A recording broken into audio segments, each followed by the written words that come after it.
শুরু করছি পরম করুণাময় অসীম দয়ালু আল্লাহর নামে, যে আল্লাহ পাক আমাদের আদি পিতা হজরত আদম শফিউল্লাহকে তার নিজ সূরাতে তার নিজ সালাতে সৃজন করেছিলেন। লক্ষ কোটি দরুদ ও সালাম সেই রাসূলের উপর। বিশেষ সকল মানব জাতিকেই আমার শান্তির বাণী।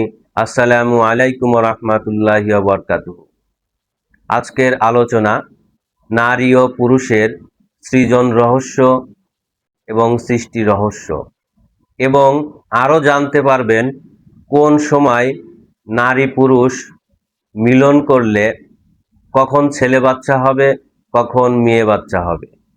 এই রহস্য জানার ফলে নিশ্চয়ই পৃথিবীতে অনেক মানুষের উপকার এবং কল্যাণে আসবে। কারণ এই নারী পুরুষের জন্ম নিয়ে অনেক সংসারও ভেঙে যায়। তাই আজকে আপনাদের মূল হাকিকত থেকে আমি বর্ণনা করব কিভাবে এই নারী পুরুষের সৃজন, এবং কোন সময় স্বামী স্ত্রী সহবাস করলে একটি পুত্র সন্তান লাভ হবে, একটি নারী সন্তান লাভ হবে, যাতে করে সবার জীবনে কল্যাণ বয়ে আনে। চলুন মূল আলোচনায় ফিরে যাই। সর্বপ্রথম আমরা যাব সেই আউয়ালের সৃজন তত্ত্বে। যখন কোনো কিছুই সৃজন হয়নি, তখন কিভাবে আল্লাহ পাক প্রথম এই নারী এবং পুরুষকে সৃজন করলেন। আল্লাহর সৃষ্টির জগতের যখন কোনো কিছুই ছিল না, তখন আল্লাহ ছিল।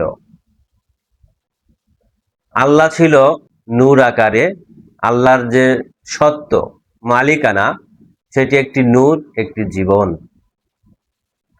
নারীর যে সত্য, সেটি হলো গর্ভ, সেটি হলো রাতের একটি জগৎ। আপনারা দেখেন, এই পৃথিবীতে দিনের জগৎ এবং রাতের জগৎ আছে, আসমান এবং জমিন আছে, এর মাঝে মধ্য আকর্ষণ আছে। এই মানব দেহেও আসমান এবং জমিন এবং মধ্য আকর্ষণ, ঊর্ধ্বগামী এবং নিম্নগামী। এই পৃথিবীটা একটি ডিম্বাণুর মতো ছিল। এই ডিম্বাণুর ভিতরে দুটি জগৎই বাস করে। সেই জগতের যখন সর্বপ্রথম একটি নফসকে সৃজন করা হয়, শুধু একটি নফস না, প্রত্যেকটি নফস এভাবে সৃজন হয়। সৃজন যে জিনিসটা হয়, সে জিনিসটা আত্মা। যখন রাতের জগৎ আর দিনের জগৎ, অর্থাৎ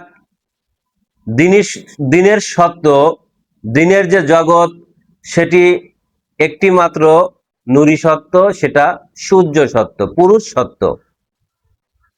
রাতের যে সত্য, সেখানে অসংখ্য চন্দ্র সত্য ব্যতীত অসংখ্য গ্রহ নক্ষত্র বা তারকা রাশি থাকে। অর্থাৎ সবই সেই মায়ের গর্ভে অন্ধকারের ভিতরে থাকে। ওখান থেকে এই দুটি একত্রিত হয়ে সংঘর্ষ হয়ে একটি নফস তৈরি হয়। যেমন নারী পুরুষ যখন মিলন করে, এই মিলনের ভিতর দিয়ে উত্তপ্ত হয়ে দেহের ভিতরে সেই সূর্য আকর্ষণ এবং রাতের আকর্ষণ, সেই মধ্য আকর্ষণ ভেদ করে যখন দুটি একত্রিত হয়, সেই সংঘর্ষর ফলে ওখানে একটি নফস, ওটা সৃজন হয়। কারণ এই মানব ভাণ্ডের ভিতরে আপনি সারা জায়গায় যদি খোঁজেন, এক ফোঁটা বীর্য বের করতে পারবেন না। ঠিক যখনই এই কামনা বাসনার ভিতর দিয়ে দেহের ভিতরে সেই উত্তপ্ত, সেই ধ্বংসলীলার মতো একটি ঝড় আসে, যেটাকে ফুৎকার বলা হয়েছে কোরআনিক ভাষায়, যখন সেই ঝড় আসে, সেই ঝড়ের মাধ্যম দিয়ে একটি নফস শক্তি সৃজন হয়। অর্থাৎ সেই নূরের সাথে সেই রাতের সেই সত্যগুলো একত্রিত হয়ে একটি নফস সত্ত্ব সৃজন হয়। সেই নফস সত্ত্ব যখন সেই রাতের গর্ভে আবার তাকে প্রেরণ করা হয়, আলাদা একটি নারীর গর্ভে যখন তাকে প্রেরণ করা হয়, এমনি এই দেহের এই গর্ভে কিন্তু নফস সৃজন হলো। পুরুষের যে ভাণ্ড, এই গর্ভ, এখান থেকে কিন্তু নফসের সৃজন হলো। এবার এখানে কিন্তু নারীর সত্ত্ব আছে দেহের ভিতরে। আপনার এই নাভিমূল হলো মধ্য আকর্ষণ। এই নাভিমূল থেকে নিচের যে অংশ আছে এটি রাতের জগৎ, নফসের জগৎ। আর এই নাভিমূল থেকে যে ঊর্ধ্বগামী যে আমাদের অংশ আছে এটি হলো নূরের জগৎ। এটি হলো নূরের সেই সত্যগুলো থাকে। এখন এই নফস এবং নূরের যে একত্রিত হওয়ার ফলে একটি নফস সৃজন হলো, এই নফসকে আবার সেই নারীর গর্ভে দেওয়া হলো। দেওয়ার ফলে সেই নফসের ভিতরে আবার যেগুলো যে সৃষ্টিগুলো ছিল, সেই সৃষ্টিগুলো আমাদের দৈহিক যে গুণবলী আমরা ধারণ করি, আমরা যে খাই, মা এগুলো খাইতো আর কি করত, আমাদের সেই নফসের সাথে এগুলো যোগ লাগাইতো। যোগ লাগা পূর্ণ করে একটি দেহকে সৃষ্টি করে এই পৃথিবীতে নামিয়ে দিল। এই মানুষটা হলো সৃষ্টির মানুষ। আর আত্ম যে তৈরি হলো, ওই আত্মাটা হলো সৃজন মানুষ। ওই আত্মাটা যেমন কোনো কিছু, আমরা এই দেহ দিয়ে কোনো কিছু ধরতে পারি, দেখতে পারি, ইচ্ছা শক্তি আছে, শ্রবণ শক্তি আছে, কথা বলার শক্তি আছে।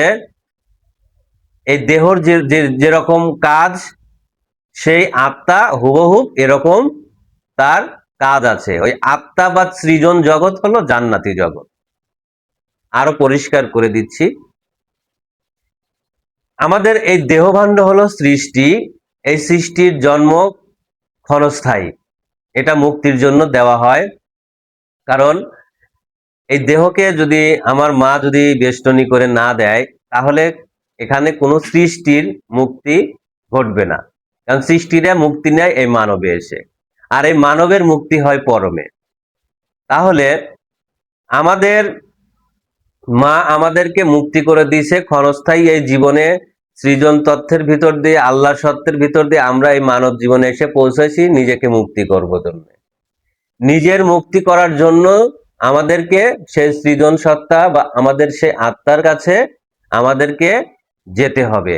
আত্মার যে মালিক, সেই মালিকের কাছে আশ্রয় চাইতে হবে, তার উপরে ঈমান আনতে হবে। তাহলেই কিন্তু আমাদের মুক্তি ঘটবে। আর ওখান থেকেই কিন্তু আমি কিন্তু বললাম যে এই নারী পুরুষের, নারী যে সত্য গর্ভ, নারী বলতে এই দেহ বুঝায়, এই ভাণ্ডকে বোঝানো হয়েছে। নারীর যে সত্য এটা এই দেহভাণ্ড। আর এটা যদি আলাদা করে দেখায়, নারীর সত্য এবং পুরুষ সত্য, এটি সেই সৃজন তথ্যে বা আউয়ালের সেই নুরি সত্ত্বে আলাদা আলাদা ছিল। একটি হলো দিনের জগৎ আর একটি হলো রাতের জগৎ। যখন একত্রিত হয় তখন একটি নফস তৈরি হয়। সেই নফস এই দেহের মতনই ধরতে পারে, ইচ্ছা থাকে, দৃষ্টি আছে, শ্রবণ আছে, বাক শক্তি আছে, সবকিছু আছে। আপনার যে চেহারা সুরত সৃষ্টি হয়েছে, আপনার নফস আপনার ভিতরে থাকে ওই রকমই তাকে দেখতে। আবার সেই নফসের ভিতর থাকে নূর, যেটা হলো মূল স্রষ্টার সত্য। নূরেরও সুরাত আছে। যাই হোক, এবার আসি কোন সময় মিলন করলে এই ছেলে বাচ্চা হয় বা মেয়ে বাচ্চা হয়। সায়েন্স বলে এক্স ওয়াই এক্স এক্স। আসলে এই মেয়ে বাচ্চার জন্য, ছেলে বাচ্চার জন্য অনেক সংসারে ভাঙন সৃষ্টি হয়, কিন্তু এটা সম্পূর্ণ এই নারী পুরুষেরই দায়। সবকিছু এই পুরুষের ভিতর থেকেই হয়, এবং নারীর কখন কোনটা ধারণ করবে সেটা বুঝতে হবে। ধরেন একজন, তার দুটি বা একটি মেয়ে বাচ্চা আছে, সে ছেলে বাচ্চা নিবে, তার খুব আশা আকাঙ্ক্ষা তার স্বামীরও এবং সেই স্ত্রীরও। এখন এই ছেলে বাচ্চাটা কখন হয়, এই পুরুষের ভিতর থেকে যে শুক্রাণু যে বীর্য বের হয়, ওখানে অনেক কীট থাকে। এর ভিতরে বিজ্ঞান বলতেছে যেটা পুরুষ কীট, সেটা আকৃতি একটু ছোট, যেটা নারী কীট সেটা আকৃতি একটু বড়, কিন্তু পুরুষ কীট অতি দ্রুত সেই ডিম্বাণুতে পৌঁছাতে পারে। নারী কীট তার তুলনায় একটু ধীর গতিতে পৌঁছাতে পারে। এবার আসেন এই নারী পুরুষের হরমোন ব্যালেন্স বা ইচ্ছা আশা আকাঙ্ক্ষা। যখন একটি পুরুষের শরীরে কামনা বাসনা তৈরি হয় আল্লাহর প্রকৃতি ন্যাচারাল ভাবে, তখন সেই নারীর হয় না। যখন নারীর প্রকৃতভাবে কামনা বাসনা তৈরি হয় তখন পুরুষের হয় না।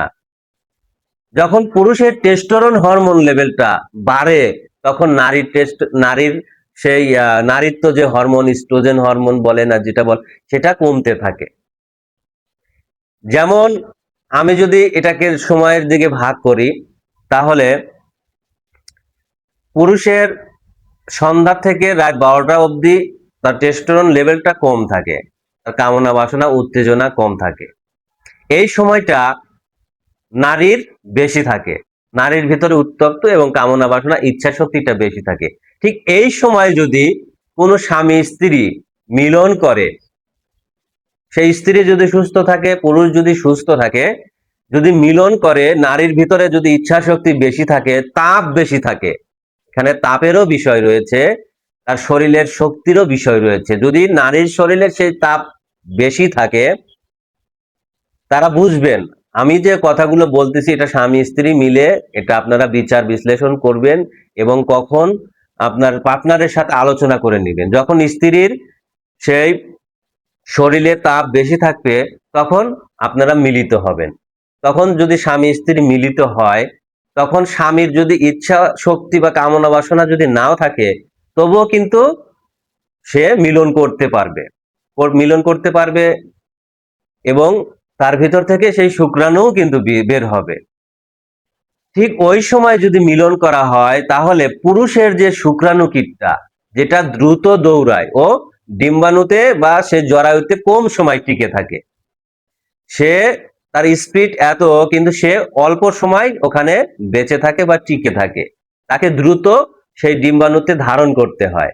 তাই নারীর ভিতরে যদি তাপমাত্রা বেশি থাকে তখন সেই পুরুষ কীটটা অতি দ্রুত সেই ডিম্বাণুতে পৌঁছাতে পারে আর ছেলে হওয়ার সম্ভাবনা 100% থাকে।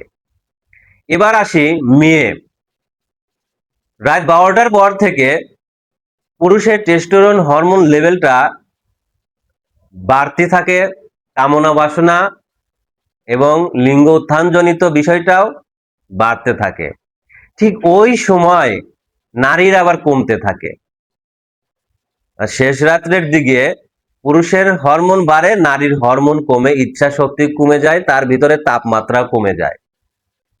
ঠিক ওই সময় যদি মিলন করা হয়, সেই মিলনের ফলে যে শুক্রাণু বের হবে ওই শুক্রাণুর গুলোর ভিতর থেকে যে পুরুষ যে শুক্রাণু, সেই শুক্রাণুগুলো সেই ডিম্বাণুতে পৌঁছানোর আগেই তারা ওখানে শেষ হয়ে যাবে, কারণ নারীর ভিতরে তাপমাত্রা কম তাই। কিন্তু পুরুষের ভিতরে তখন তাপমাত্রা বেশি, দৈহিক তাপমাত্রা কামনা বাসনা বেশি, তার ফলে এক্স হবে, শারীরিক মিলে একটি নারীর অস্তিত্ব তৈরি হবে, নারীর নফস নারীর অস্তিত্ব তৈরি হবে। ঠিক ওই সময়টা যারা মেয়ে সন্তান নিতে চান তারা আপনার পার্টনারের সাথে একত্রিত হয়ে মিলিত হয়ে তারা কথা বলে নেবেন। যখন নারীর ভিতরে তাপমাত্রা কম থাকবে, পুরুষের ভিতরে বেশি থাকবে, ওই সময় মিলন করলে 100% মেয়ে হওয়ার সম্ভাবনা রয়েছে। অনেকেই আমরা বলি যে সবকিছু আল্লাহ দেয় না কেন? আরে এগুলো আধ্যাত্মিক বিষয়, আত্মার সাথে এগুলোর সম্পর্ক, আমাদের কর্মের ফল। আমরা যা কিছু পৃথিবীতে করছি সবই আমাদের কর্মের ফল। আমি যদি আমাকে বাঁচাই তাহলে আমাকে সৎকর্ম করতে হবে, আমার জীবনকে আমার গড়তে হবে। আমি যদি আমাকে ধ্বংস করি তাহলে আমার সেই কুকর্মের দ্বারাই আমার এই অস্তিত্ব, আমার সেই প্রাণ শক্তি বিনাশ হবে। তাই আমি আমার প্রাণ শক্তি সৃজন সত্তাকে আমি আমার করে নেব, আমার এই সৃষ্টি সত্তাকে আমি পবিত্র করব। এটা হলো এই মানুষের ধর্ম, মানব ধর্ম। এই যে আমি আপনাদের কাছে সেই আত্মতথ্য তুলে ধরলাম, আমার মনে হয় না পৃথিবীতে কেউ এত সুন্দরভাবে আপনাদেরকে আপনাদের কল্যাণের জন্য এভাবে বুঝিয়েছে, এই আত্মতত্ত্ব ভেদ পরিষ্কার করে দিয়েছে। এই ভিডিওর মাধ্যম দিয়ে যদি এই ভিডিও পূর্ণভাবে কোনো মানুষ শোনে, নারী পুরুষের সৃজন তত্ত্ব সে বুঝতে পারবে এবং এই সৃষ্টি তত্ত্ব কখন কিভাবে মিলন করলে নারী পুরুষের জন্ম হয়, অনেক সংসারে এর জন্য ভাঙন ধরে। আমার দরদিরা, আপনারা আমার এই ভিডিওটা ফলো করবেন, আপনারা শুনবেন গভীর মনোযোগ দিয়ে, আপনাদের কল্যাণ হবে। এবং ছেলে বাচ্চা নিতে চাইলে ছেলে বাচ্চা হবে, আল্লাহর কাছে প্রার্থনাও করবেন, দয়া চাবেন, মালিকের কাছে চাবেন, সে অন্তর দ্বারা চাবেন আপনারা, হে মালিক আমার এটা প্রয়োজন, এটার জন্য আমি এটা করলাম, আমার নিয়ত, আমার ইচ্ছা, আল্লাহ নিশ্চয়ই সেটা পূর্ণ করবে। আল্লাহর কাছে চাওয়ার মতো চাইতে হবে এবং সঠিক কর্ম করতে হবে। আমরা যা কিছু করি সবই আমাদের কর্মের ফল। আমি যদি আমার মঙ্গল করি, সেই মঙ্গলের কাজ করতে হবে, এটা আমার জন্য। আমি কোথায় যাব এটা নির্ধারণ করি আমি নিজেই। আমি দোজকে যাব কি জান্নাতে বা সুখময় স্থানে যাব, এটা নির্ধারণ আমি নিজেই করি, এটা আল্লাহ করে না। আমার ভিতরে আমিত্ব যে জিনিসটা, সেই জিনিসটা এই যে আমার স্বার্থের জন্যই কিন্তু আমি পাপ কাজ করি, আমার ভালোর জন্যই কিন্তু আমি মঙ্গলের কাজ করি। যখন এই পাপ পূর্ণ আলাদা আলাদা হিসাব যখন নিজের ভিতরে ধরে তুলবেন, তখন আপনার সবকিছু পরিষ্কার হয়ে যাবে। যাই হোক, আমি মোটামুটি ভাবে আপনাদেরকে ক্লিয়ার করেছি। আপনারা, আশা করি আমার এই ভিডিওটি ভালো লাগলে চ্যানেলটি সাবস্ক্রাইব করবেন, লাইক করবেন এবং কমেন্ট করবেন। বিস্তারিতভাবে আরো সুন্দরভাবে যদি কোনো কিছু জানার জন্য প্রয়োজন পড়ে, আমার ফোন নম্বর দেওয়া থাকবে ডেসক্রিপশনে। অবশ্যই আপনাদের প্রতি দোয়া এবং ভালোবাসা রইল। এ বলে আমি আমার ভিডিওতে আমার কথা এখানে সমাপ্তি করছি। আসসালামু আলাইকুম ওয়া রাহমাতুল্লাহি ওয়া বারাকাতুহু।